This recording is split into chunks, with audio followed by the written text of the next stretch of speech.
Video game adaptations have continued to experience a bit of a redemption arc in recent years.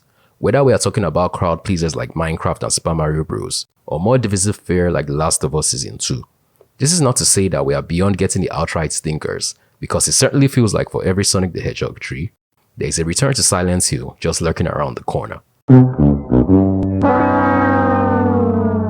One thing is for sure though, we are well past the days of those endless Resident Evil sequels, and directors like Paul W.S. Anderson and Weibo being the only prominent filmmakers bearing the torch for video game adaptations. Now, there is a healthy variety of talents and voices working to bring video games to the big and small screen, with the video game companies themselves appearing to have a vested interest in seeing those films and TV shows succeed.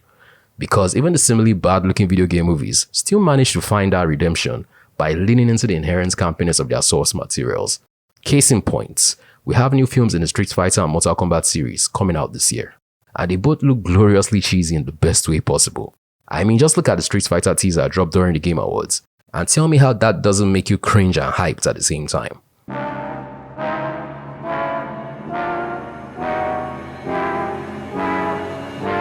So the question then is, are we currently witnessing a video game movie renaissance, or is this simply the next Hollywood gold rush as superhero movie fatigue sets in and studios scramble to look for the next big thing?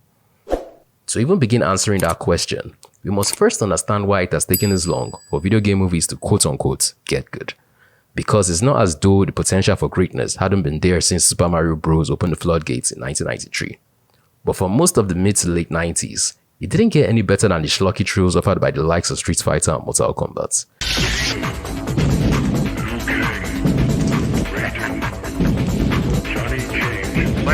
And we could definitely place some of the blame on their source materials, because for the most part, the video games of that era had bare-bones stories that didn't exactly lend themselves to translation into film. But as the technology powering those games improved, so also did their ability to tell more compelling stories that made use of voice acting, CD quality music, and even pre-rendered full motion videos. Early examples of such games include Tomb Raider, Resident Evil, and Final Fantasy VII.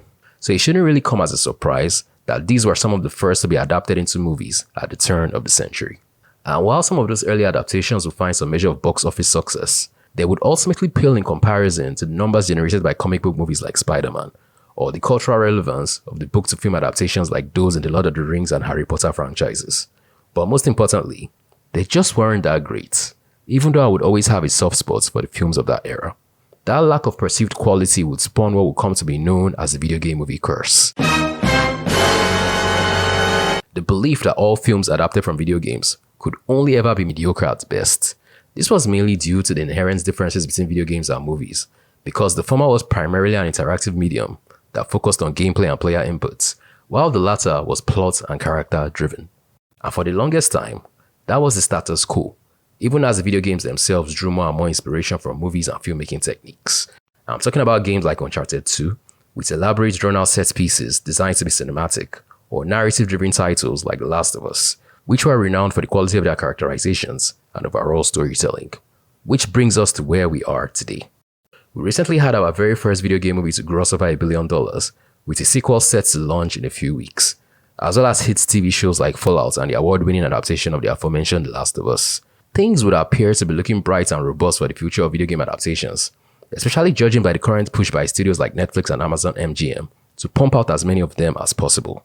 But therein lies my hesitation to call the current boom a true renaissance, because of that very push and the room for half-baked projects that it creates. And the only way studios can really avoid falling back into the lackluster scripts of old is by pairing each adaptation with the right talent and giving those teams the time, budget, and creative freedom they need to succeed. It remains to be seen if this is the way things will go, or if any of it will be sustainable in the long run. Either way, 2026 is definitely going to be a make or break year for video game adaptations, or at the very least, it should give us a clearer picture of whether this is indeed the next big thing, or just a side attraction for studios to dabble in occasionally, as they attempt to exploit their built-in fan bases and cultural relevance. Because, as the saying goes, recognizable IP is king, and studios would always favor proven franchises over original works. And who can blame them when we as an audience consistently favor those franchises too? Because despite our claims to the contrary, we hardly ever give original works a chance, and would consistently gravitate towards the comfort and familiarity of established properties and their key jangling antics. This is why it is always important to vote with your wallets, because studio executives only really care about their bottom line, not what fans are crying about on Facebook or Twitter.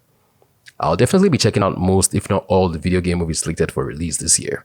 And the one I am most excited for is Zack Cregger's take on Resident Evil. Yes, even more so than the live-action Legend of Zelda film. The fact that I even get to pick between those two shows why it is a good time to be a gamer and a cinephile.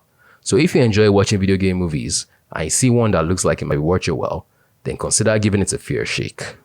Anyway, these are just my thoughts about the current state of video game adaptations. What do you think about all the movies, TV shows based on video games that we'll be getting recently?